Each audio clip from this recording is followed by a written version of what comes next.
नमस्कार दोस्तों, आप सभी के लिए कॉन्स्टिट्यूशन का अगला लेक्चर लेकर आया हूं। इसके पहले कई सारे लेक्चर आपको दिए जा चुके हैं। उसी कड़ी में आज हम भाग 5 में ही अगला लेक्चर लेकर आए, जिसमें आर्टिकल 74 और 75 का अध्ययन करेंगे। ये बड़े लेक्चर हैं, इन्हें हो सकता है कि इसी से रिलेटेड एक लेक्चर और बनाना पड़े। तो ये आज पहला लेक्चर देखिए। 74 अनुच्छेद 74 में आपके मंत्रिपरिषद की बात की गई है। आर्टिकल 74 में मंत्रिपरिषद की बात की गई है। मंत्रिपरिषद क्या होता है देख सुनिए पहले तो। मंत्रिपरिषद, इसको इंग्लिश में बोलते हैं काउंसिल ऑफ मिनिस्टर्स। अर्थात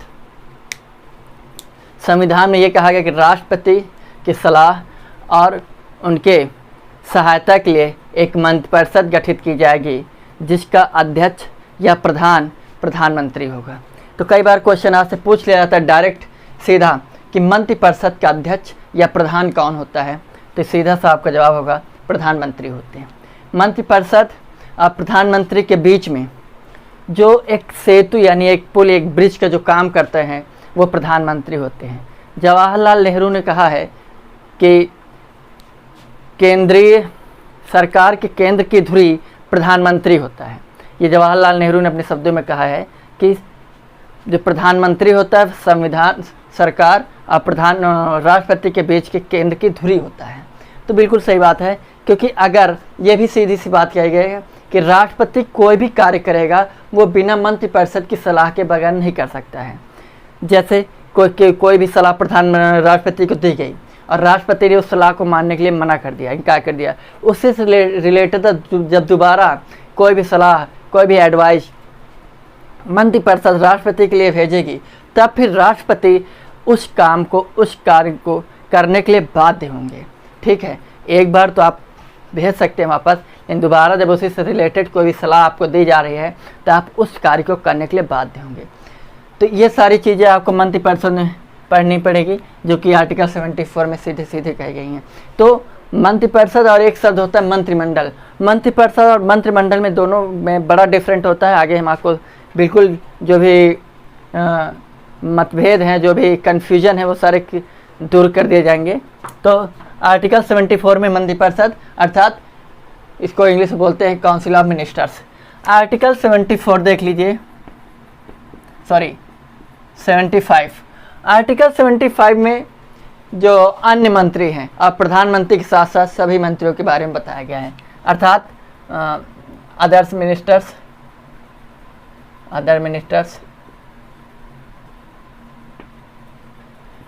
और प्रधानमंत्री। ठीक है, इसमें कौन से प्रधानमंत्री की, मतलब प्रधानमंत्री यानी मंत्रियों की कौन कौन सी योग्यताएं होनी चाहिए। जैसे कि नियुक्ति कौन करेगा, नियुक्ति यानी अपॉइंटमेंट, तो नियुक्ति करेंगे राष्ट्रपति। नियुक्ति तो राष्ट्रपति करेंगे, लेकिन सलाह से किसकी करेंगे, वो करेंगे प्रधानमंत्री। मंत्रिपरिषद के जब भी गठन होता है कैबिनेट का, ठीक है, मंत्रिपरिषद के जब भी गठन होगा तो उस गठन के लिए जो मंत्री नियुक्ति होगी, जो राष्ट्रपति की नियुक्ति कराएंगे, वो प्रधानमंत्री की सलाह पर होंगे। प्रधानमंत्री कौन होगा, किसी भी पार्टी का जो लीडर होगा, यानी कि जो अभी जैसे बीजेपी जीत कर पहुंची थी 2014 और 2019 में, तो उस समय उस जीती हुई पार्टी के दल का जो नेता होगा, जितने भी नेता, उनका जो प्रमुख एक नेता, यानी नेताओं द्वारा चुने गए जो प्रमुख लीडर होता है वो प्रधानमंत्री, उसको राष्ट्रपति शपथ दिलाता है। फिर वो प्रधानमंत्री बन जाता है। फिर उसकी सलाह पर, यानी प्रधानमंत्री की सलाह पर अन्य मंत्रियों की नियुक्ति राष्ट्रपति करते हैं। राष्ट्रपति खुद चाहकर किसी भी व्यक्ति को मंत्रिपरिषद में मंत्री का दर्जा नहीं दे सकते हैं।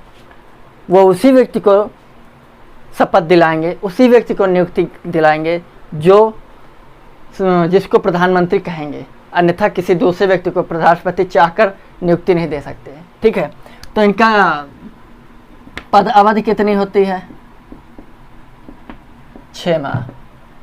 अब आप सोचेंगे ये कैसे, तो बात यह है कि जैसे कोई भी, जैसे मैं एज ए टीचर हूँ और मेरी कोई पार्टी है, मान लो मैं कांग्रेस या बीजेपी में हूँ, तो जैसे ही बीजेपी जीत के पहुँची तो वो मुझे जैसे कोई पद देना चाहे, जैसे शिक्षा से संबंधित कोई पद देना चाहें तो पद तो दे सकते, मुझे शिक्षा मंत्री बना सकते, कोई इसमें कोई आपत्ति नहीं है। लेकिन मैं सिर्फ 6 महीने तक ही मंत्री पद पर रह सकता हूँ। उसके आगे अगर मुझे मंत्री पद पर रहना है तो मुझे सदन में किसी भी लोकसभा या राज्यसभा, किसी भी संसद के किसी भी सदन में कहीं ना कहीं से अपॉइंटमेंट होकर पहुंचना पड़ेगा। जैसे लोकसभा में जाना है तो किसी न किसी सीट से मुझे जीत कराना होगा। जैसे प्रधानमंत्री हैं तो प्रधानमंत्री क्या है, वो प्रधानमंत्री 6 महीने के बाद तभी तक रह पाए हैं क्योंकि वो लोकसभा में डायरेक्ट जीत कर पहुँचे हैं। कहाँ से? बनारस से लड़े थे, बनारस से भारी मतों से विजयी हुए थे। वो अपनी पार्टी नेता दल, अपने नेताओं के लीडर चुने गए तो जीते हुई पार्टी के, तो उन्हें प्रधानमंत्री नियुक्त किया गया। बाकी जो भी मंत्री उनके कैबिनेट, उनके मंत्रिपरिषद में थे, उनकी सबकी नियुक्ति राष्ट्रपति ने प्रधानमंत्री की सलाह यानी मोदी जी की सलाह पर की। ठीक है, ये सारी चीज़ें। तो अगर मुझे 6 महीने के आगे मंत्री पद पर बने रहना है तो मुझे कहीं ना कहीं से जीत कर आना होगा। ठीक है, तो ये सारी चीज़ें, चाहे तो किसी न किसी, जब ये मालूम, जैसे मनमोहन सिंह जी थे तो मनमोहन सिंह 10 साल वो राज्यसभा से चुने गए थे। रीज़न ये था कि वो लोकसभा यानी कहीं से जीत कर नहीं आ पाए थे, तो उन्हें अर्थशास्त्र के रूप में राज्यसभा में एंट्री दिलाई गई और राज्यसभा के से उन्हें प्रधानमंत्री का दावेदार नियुक्त कर दिया गया। जैसे वैसे कहा तो ये जाता है अगर प्रधानमंत्री या कोई मंत्री बनता है तो अच्छी बात यह है कि लोकसभा का नेता हो, लोकसभा का हो तो ज़्यादा अच्छा होता है। लेकिन राज्यसभा की है का भी हो तो कोई प्रॉब्लम नहीं है, लेकिन लोकसभा का ज़्यादा अच्छा माना जाता है। रीज़न ये है कि लोकसभा में आप डायरेक्ट जनता से चुनकर आते हैं और जनता के बीच से आप आएंगे तो आप जनता का प्रतिनिधित्व करेंगे। राज्यसभा से आएंगे तो राज्यसभा से आप जनता के बीच नहीं आ रहे, इसलिए आप जनता के बारे में आपको कुछ मालूम ही नहीं है, आप काम क्या करेंगे। इसलिए कहा जाता है अगर कोई भी मंत्री वगैरह बने तो लोकसभा से नियुक्ति होगी, लोकसभा का ही सदस्य होना चाहिए, क्योंकि वहाँ का अगर है तो उसको जनता के बारे में, जनता के लिए, जनता के विकास में, यानी विकास क्या करना, काम क्या करना, उनके बारे में कौन सी बात करनी है, ये सारी चीज़ों की जानकारी होती है। बिना संसद के सदस्य आप 6 माह तक रह सकते हैं। ठीक है, मैंने आपको बता ही दिया है। तो ये सारी चीज़ें। मंत्रिपरिषद क्या होता है? मंत्रिपरिषद यानी काउंसिल ऑफ मिनिस्टर्स, इसका अध्यक्ष पीएम होता है। इसके अंतर्गत कुल 3 प्रकार के मंत्री होते हैं, कैबिनेट मंत्री और राज्य मंत्री और उप मंत्री। तो आइए पहले इनके बारे में विधिवत समझ लेते हैं। ठीक है, मंत्रिपरिषद का अध्यक्ष पीएम होता है, लिख दूं ताकि आपके दिमाग में, आप बार बार देखते रहेंगे तो दिमाग में बना रहेगा। मंत्रिपरिषद का अध्यक्ष पीएम होता है, अर्थात प्रधानमंत्री होते हैं। अब देखिए, ये है, ये सपोज दैट एक मंत्रिपरिषद है, तो इस मंत्रिपरिषद में 3 प्रकार के मुख्य मंत्री होते हैं तो 4 प्रकार के हैं, लेकिन जब आपसे पूछा जाए मंत्रिपरिषद में कितने प्रकार के मंत्री होते, 3 प्रकार के, लेकिन होते 4 प्रकार के। कैसे होते हैं वो आपको देखिए। इसका अध्यक्ष कौन होता है? इसका अध्यक्ष जो होता है वो आपका पीएम होता है। 1 2 3 4, क्लियर। सबसे पहले होते हैं कैबिनेट मिनिस्टर या मंत्री, क्लियर। ये मंत्रिपरिषद के सर्वा होते हैं, अर्थात सुप्रीम पावर इनके पास होती है। किसी भी प्रकार का अपने डिपार्टमेंट का किसी भी प्रकार का कोई भी डिसीजन लेने के लिए स्वतंत्र होते हैं। जैसे कैबिनेट मिनिस्टर, जैसे होम मिनिस्ट्री है, गृह मंत्रालय है, तो उसमें जो अमित शाह वो कैबिनेट मिनिस्टर हैं। डिफेंस मिनिस्टर है जैसे राजनाथ सिंह, तो राजनाथ सिंह जी जो हैं वो कैबिनेट मिनिस्टर हैं डिफेंस के। और वहीं पर अगर रेल मिनिस्ट्री की बात की जाए, रेलवे मिनिस्ट्री की, पीयूष गोयल जी हैं तो वो भी कैबिनेट मिनिस्टर हैं। वहीं पर हर मिनिस्ट्री में, हर एक मिनिस्ट्री में कैबिनेट मिनिस्टर प्राइम होता है, यानी सर्वा होता है। ये सारे पीएम के नीचे होते हैं, ठीक है। लेकिन इनमें से मंत्रिपरिषद में जो मंत्री होते हैं उनमें जो कैबिनेट मंत्री होता है वो सबसे ज़्यादा पावरफुल होता है, सबसे ज़्यादा शक्तिशाली होता है, यानी सुप्रीम पावर जो होती है वो कैबिनेट मिनिस्टर के पास होती है। तो आप लिख सकते हैं सुप्रीम पावर।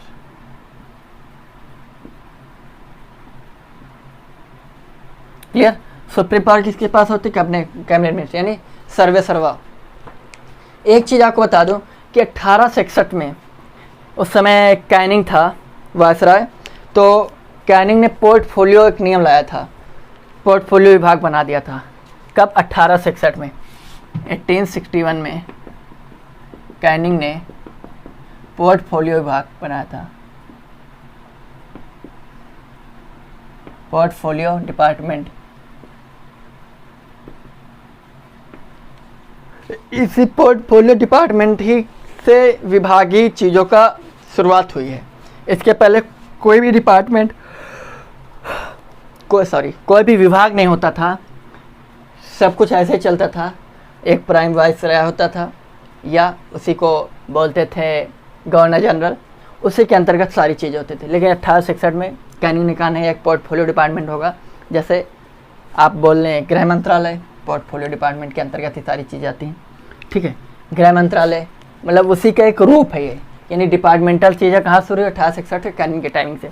तो कैबिनेट मिनिस्टर जो होता है सबसे ज़्यादा पावरफुल होता है। कैबिनेट के बाद जो अगला होगा वो होता है राज्य मंत्री। राज्य मंत्री, क्लियर? कौन होता है? राज्य मंत्री। थोड़ा मैं इसको रफ करके ऊपर से लिखूंगा ताकि चीज़ें आसानी से एक ही जगह एक बार में जो चीज़ समझानी हो वो एक ही जगह है तो ज़्यादा बेटर होता है। पहले कैबिनेट मंत्री, कैबिनेट मंत्री, फिर उसके बाद होते हैं आपके राज्य मंत्री। इसको हम बाद में बताएंगे, इसके पहले ये। फिर होते हैं उप मंत्री, उप मंत्री। क्लियर? कैबिनेट मंत्री क्या होता है? सुप्रीम पावर, इसी अपने डिपार्टमेंट के सुप्रीम पावर, यानी सर्वे अपने डिपार्टमेंट का, अपने विभाग का, यानी सर्वे सर्वा कौन होता है? Cabinet minister. यानी गृह मंत्रालय में देखिए सबसे पहले एनआरसी लेकर आए थे अमित शाह जी, फिर पूरे देश में लागू कर दिए थे। क्यों? क्योंकि वो गृह मंत्रालय से थे और गृह मंत्रालय से यानी अपने डिपार्टमेंट के अंतर्गत कुछ भी कर सकते हो, क्योंकि उन्हें किसी भी प्रकार का कोई डिसीजन लेने का अधिकार है।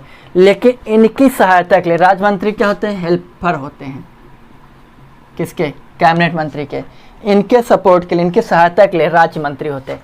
कैबिनेट मिनिस्टर की सहायता के लिए राज्य मंत्री होते हैं। और राज्य मंत्री, कैबिनेट मिनिस्टर और राज्य मंत्री, इन दोनों के हेल्पिंग के लिए हेल्पर, इन दोनों के सहायक होते हैं उप मंत्री। क्लियर? अब क्वेश्चन जैसे पूछ लिया जाता है डायरेक्ट कि अगर कैबिनेट मिनिस्टर ना हो, कैबिनेट मंत्री ना हो, तो उस समय डिसीजन कौन लेगा? सवाल तो अच्छा है, प्रॉब्लम तो हो सकती है आपको आंसर देने में, तो घबराइए नहीं। एक होता है राज्य मंत्री। राज्य मंत्री के पास किसी प्रकार का कोई भी डिसीजन लेने का राइट नहीं है। ठीक, सिर्फ हेल्प करने की जरूरत है, हेल्प के लिए होते हैं, सहायता देने के लिए प्रधानमंत्री की, कैबिनेट मिनिस्टर की सहायता के लिए। और ये पूरे सारे किसके सहायक होते हैं? प्रधानमंत्री के, क्योंकि मंत्रिपरिषद क्या है? मंत्रिपरिषद के प्रधानमंत्री होता है, अध्यक्ष। तो ये सब क्या है? प्रधानमंत्री के अंतर काम करते हैं। जब कैबिनेट मिनिस्टर, राज्य मंत्री मतलब नहीं कि हर एक राज्य से मंत्री आता, नहीं। अगर हर एक राज्य से मंत्री आएगा तो ये काम कहाँ हो पाएगा? कितने ज़्यादा मंत्री हो जाएंगे? बहुत सारे मंत्री हो जाएंगे, तो फिर गड़बड़ हो जाएगा भाई, है बात कि नहीं? तो इसलिए राज्य मंत्री जब कैबिनेट मंत्री नहीं होते हैं और डिसीजन को, ये किसी दौरे पर चले गए या किसी टूर पर चले गए, किसी विदेश दौरे पर चले गए या कहीं छुट्टी पर चले गए, तो उस समय कोई भी डिसीजन लेना हो तो होता है। तो राज्य मंत्री जो है इसको स्वतंत्र पदभार दे दिया जाता है, यानी स्वतंत्र प्रभारी। राज्य मंत्री स्वतंत्र प्रभारी, ठीक है। स्वतंत्र प्रभारी मतलब कहने का तात्पर्य यह है कि फिर वो अब कोई भी डिसीजन लेने की तैयार होता है, यानी डिसीजन ले सकता है। जब कैबिनेट मिनिस्टर खाली हो, पद, ये पोस्ट खाली हो, तो उस समय डिसीजन तो लेने पड़ेंगे। तो उस समय राज्य मंत्री को ही एक पद दे दिया जाता है, राज्य मंत्री स्वतंत्र प्रभार। सुना होगा कि राज्य मंत्री स्वतंत्र प्रभार, वरना ऐसे क्या होता है, हेल्पर होते हैं। अब जब कैबिनेट मिनिस्टर नहीं होंगे, जैसे रक्षा मंत्रालय है, डिफेंस मिनिस्ट्री है, और राजनाथ सिंह जी किसी टूर पर चले जाएं, तो उस समय जो राज्य मंत्री होंगे, स्टेट मिनिस्टर, ठीक है, उस समय जो डिसीजन होंगे, जो भी निर्णय लेने होंगे, वो कौन लेंगे, जो राज्य मंत्री होंगे। लेकिन उस समय उनके पास क्या होगा, स्वतंत्र प्रभार होगा। इसका एक उदाहरण के हिसाब से ये समझिए कि जैसे आप अभी क्या हैं, अभी हमको समझो हम प्रधानमंत्री हैं, क्योंकि हम पूर्ण रूप से स्वतंत्र हैं कुछ भी। लेकिन जैसे हमारी शादी हो जाए, तो शादी होने के बाद जब मेरी वाइफ मेरे घर आएगी, तो सारा डिसीजन लेने का राइट उसके पास हो जाएगा।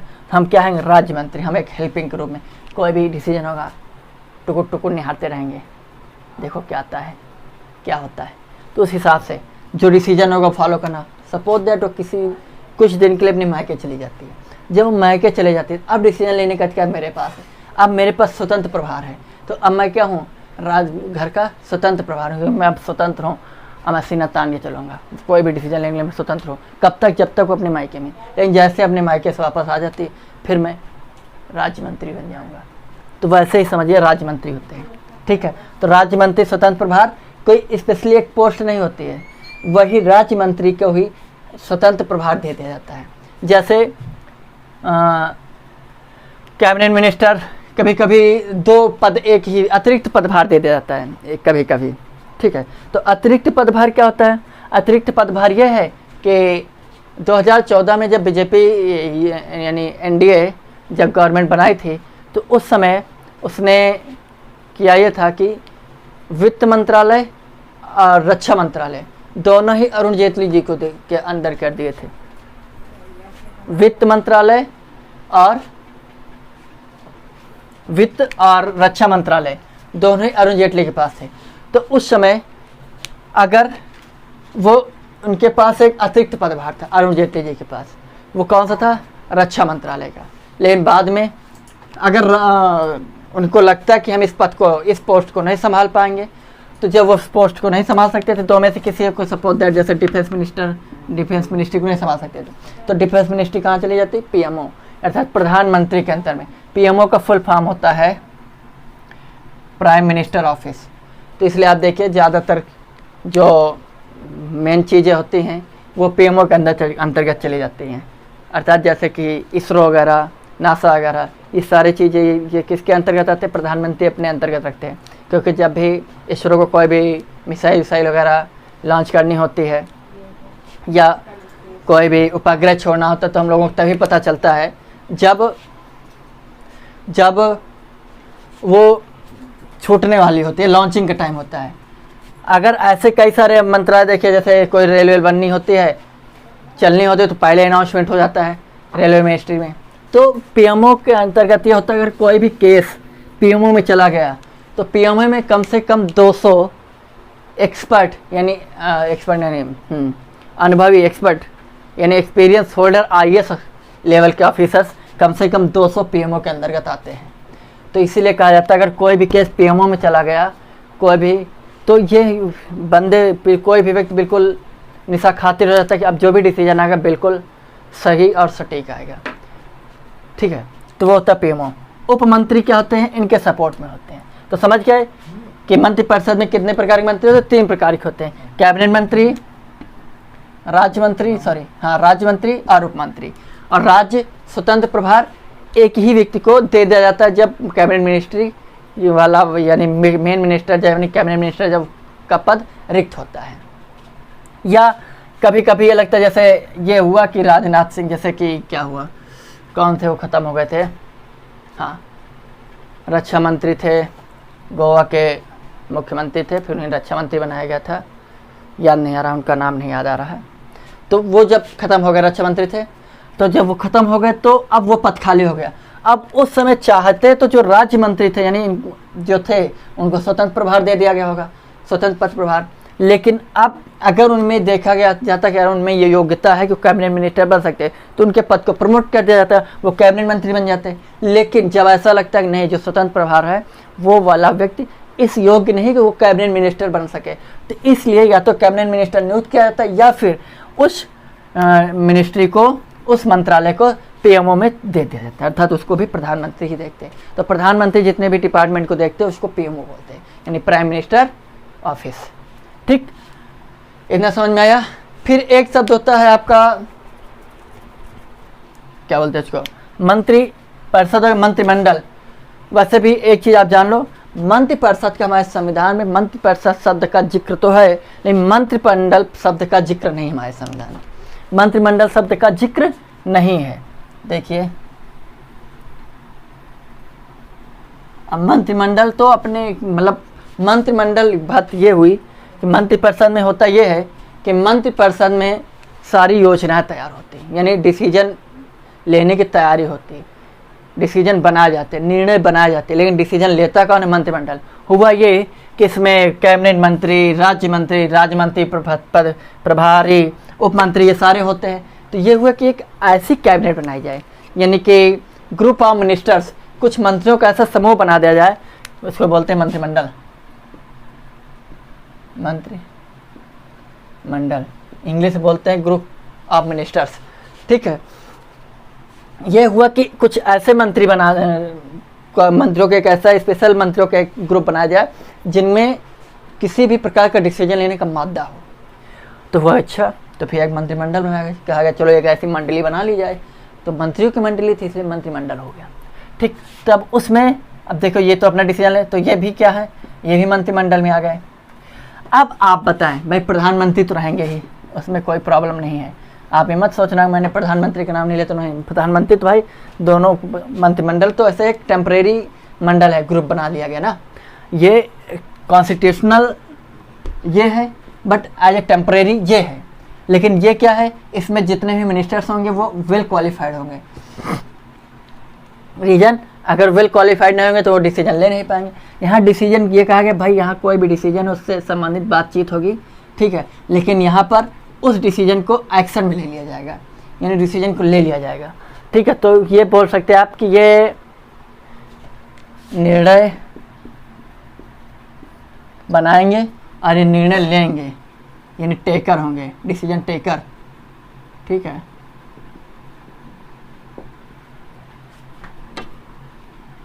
डिसीजन लेना, डिसीजन बनाना यहाँ पर होगा।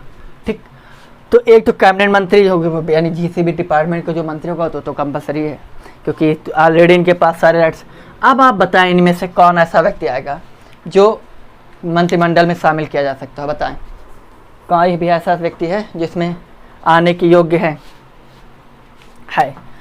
स्वतंत्र प्रभार मंत्री।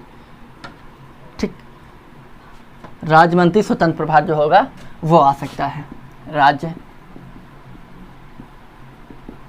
मंत्री स्वतंत्र प्रभार, क्योंकि ये भी डिसीजन लेने के लिए है। तो टोटल 3 लोग, मंत्रिमंडल में 3 लोग होते हैं, प्रधानमंत्री, राज्य कैबिनेट मंत्री और राज्य मंत्री स्वतंत्र प्रभार। और इसमें मंत्रिपरिषद में कौन कौन होता है? प्रधानमंत्री, कैबिनेट मिनिस्टर, राज्य मंत्री, स्वतंत्र राज्य मंत्री, उप मंत्री। ठीक, ये इतने लोग यहाँ पर होते हैं। तो ये चीज़ें जो थी, साथ ही एक होता है सुपर कैबिनेट। क्या होता है? Super cabinet. और सुपर कैबिनेट क्या होता है? देखो भाई, सुपर कैबिनेट क्या होता है? अच्छा, एक चीज़ ये बताएं कि सरकार का जो प्रधान होता है वो होता है प्रधानमंत्री। ठीक है, सरकार का जो प्रधान होता है वो प्रधानमंत्री, कोई भी, क्योंकि प्रधानमंत्री किसी प्रकार का डिसीजन लेने के लिए स्वतंत्र होता है। लेकिन वहीं पर जो राष्ट्रपति होते हैं वो राष्ट्रपति तभी किसी प्रकार का डिसीजन लेंगे जब मंत्रिपरिषद की सलाह होगी। मंत्रिपरिषद जैसे ये इतने मंत्री हैं, इन्होंने किसी भी प्रकार की एक सलाह, जैसे एनआरसी से संबंधित मुद्दा है, समझिए, और एनआरसी से संबंधित मुद्दा है, यहाँ पर डिसीजन बन गया। ठीक है, अब इसको प्रधानमंत्री जी लेकर जाएंगे राष्ट्रपति जी के पास। राष्ट्रपति जी को अगर भाएगा तो साइन कर देंगे, अगर नहीं भाएगा तो उस प्रस्ताव को वापस कर देंगे, उस सलाह यानी प्रस्ताव को वापस कर देंगे।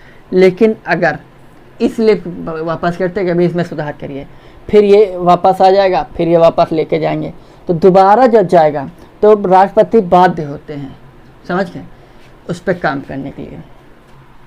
तो कहा यह जाता है कि जो प्रधानमंत्री होते हैं सारे डिसीजन लेने का अधिकार उनके, तो फिर राष्ट्रपति पद का काम कहाँ है?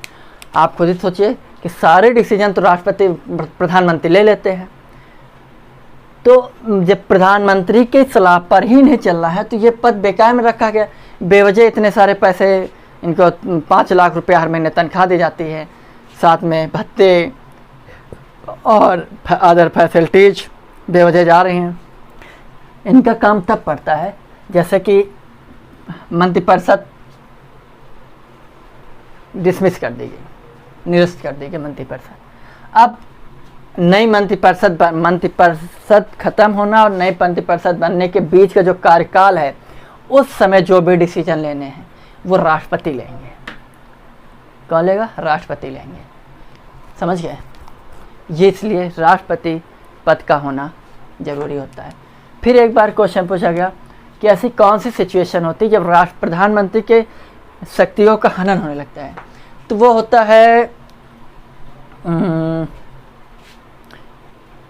जब यानी कि जब पार्टियां एक दूसरे के सपोर्ट से बनती हैं, उसको बोलते हैं गठबंधन।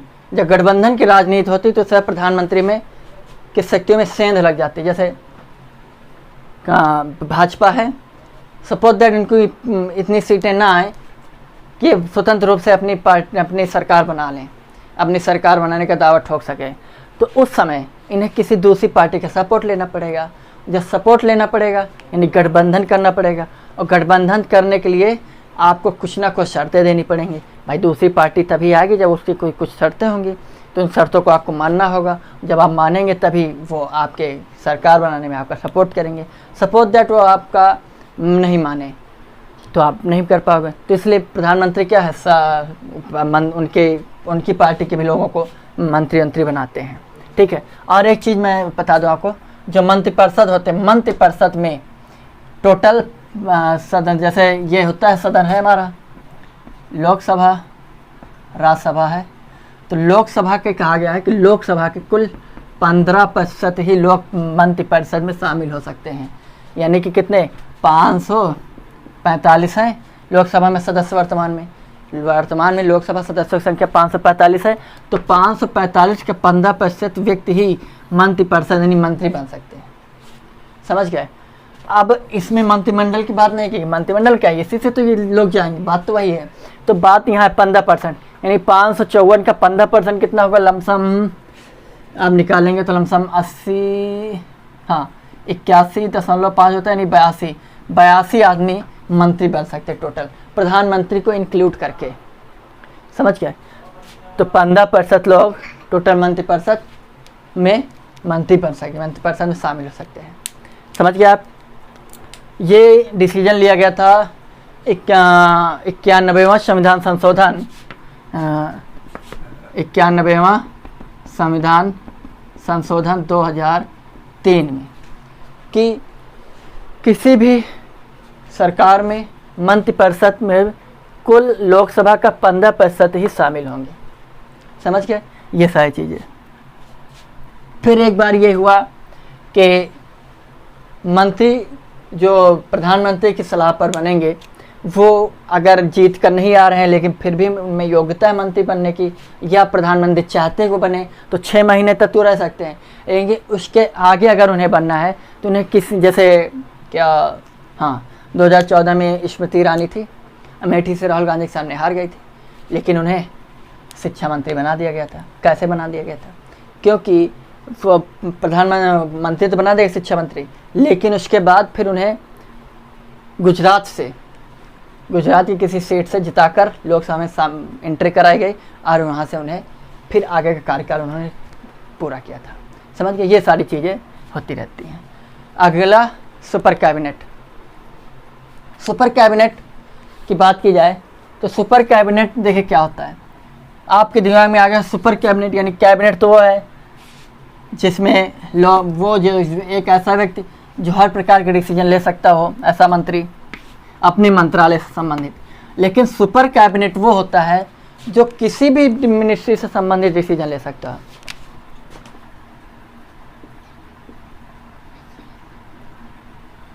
सुपर कैबिनेट, ठीक। सुपर कैबिनेट के अंतर्गत आता है आपका इस समय जिसको बोलते हैं नीति आयोग। नीति आयोग, या इसी को पहले बोलते थे योजना आयोग, आज नीति आयोग के नाम से जाना जाता है। योजना आयोग के इंग्लिश में बोलते थे प्लानिंग कमीशन।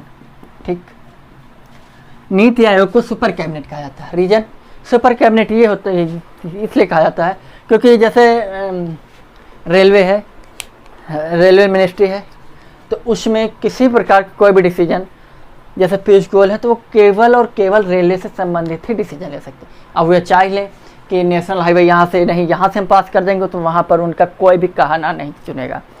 ठीक है, वो कोई भी डिसीजन नहीं ले सकते हैं। रीजन है क्योंकि वो उनका संबंध रेलवे मिनिस्ट्री से है।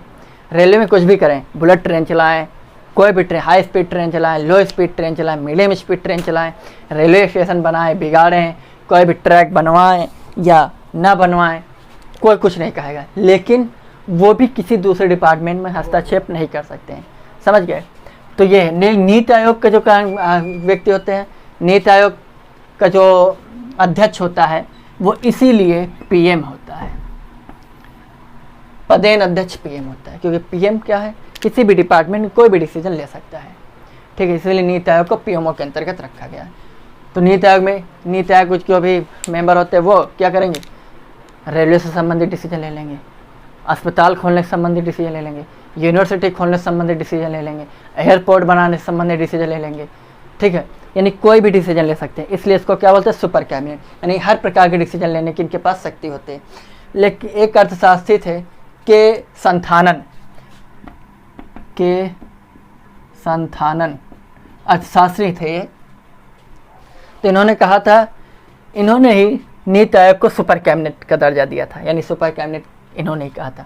के संथानन महोदय एक अर्थशास्त्री थे बेचारे, इन्होंने देखा, समझा, सोचा, फिर विचारा और फिर कहा कि नीति आयोग या योजना आयोग को हम सुपर कैबिनेट कह सकते हैं क्योंकि सुपर इसमें कोई भी व्यक्ति जो भी है, ये इस डिपार्टमेंट के व्यक्ति कोई भी डिसीजन, कोई किसी भी डिपार्टमेंट से संबंधित योजना तैयार कर सकते हैं। समझ गए? फिर एक होता है किचन कैबिनेट। किचन कैबिनेट क्या होता है? अगर बात किचन कैबिनेट की जाए तो इसमें प्रधानमंत्री प्लस फैमिली मेंबर आ जाते हैं।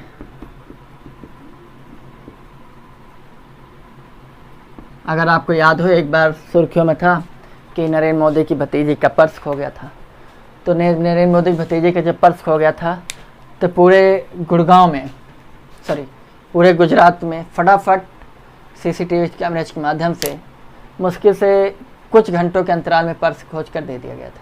लेकिन वहीं पर दिल्ली यूनिवर्सिटी से एक लड़का खो जाता है और उसकी मृत्यु हो जाती है। उसके बारे में कोई भी जानकारी नहीं मिलती है कि कैसे खो गया, कैसे मर गया। ये होता है किचन कैबिनेट। किचन कैबिनेट की एक अच्छा उदाहरण और देता हूँ। जैसे 2013 में जब यूपीए की गवर्नमेंट थी, अर्थात कांग्रेस, मनमोहन सिंह थे, तो वो एक विधेयक पास कर लाए थे कि अगर कोई भी व्यक्ति जेल में है तो वहाँ से बैठकर भी वो इलेक्शन लड़ सकता है। वो अमेरिका के दौरे पर चले गए तो राहुल गांधी ने उस विधेयक को उठाकर फाड़ के फेंक दिया। यह होती cabinet power, kitchen cabinet power. यानी कोई भी पद नहीं है लेकिन फिर भी उनके पास पावर है क्योंकि उनको पता था कि सब कुछ हमारी अम्मा हैं, इसलिए कुछ भी कर सकते थे। यह होता है किचन कैबिनेट। अतिरिक्त प्रभार वही होता है जो मैंने आपको बता दिया। आपको अतिरिक्त कि जैसे अरुण जेटली के पास क्या था, फाइनेंस मिनिस्ट्री यानी वित्त मंत्रालय और डिफेंस मिनिस्ट्री दोनों थी। तो निर्मला सीतारमण की नज़र बहुत ख़राब है भैया, उनकी नज़र वित्त मंत्रालय पर थी। तो उन्होंने कहा, ये जेटली जी हमको वित्त मंत्रालय दे दो। तो उन्होंने मना कर दिया। उन्होंने उठाकर डिफेंस मिनिस्ट्री दे दी उन्हें, तो रक्षा मंत्री बन गई थी। लेकिन उनकी नज़र थी वित्त मंत्रालय में। अरुण जेटली को कार्यकाल पूरा नहीं कर पाए, पहले ही लटक गए। अब वो रक्षा मंत्री, इस समय वित्त मंत्री बन गई। ठीक है, तो ये ऐसी महिलाएं बहुत खतरनाक होती हैं, बच के रहें, सुरक्षित रहें। फिर जैसे कि फिर क्वेश्चन पूछ जाता है कि जितने भी मंत्रिपरिषद यानी जितने भी मंत्री होते हैं, ये सामूहिक रूप से किसके प्रति उत्तरदायी होते हैं? तो जितने भी मंत्री होते हैं वो सभी सामूहिक रूप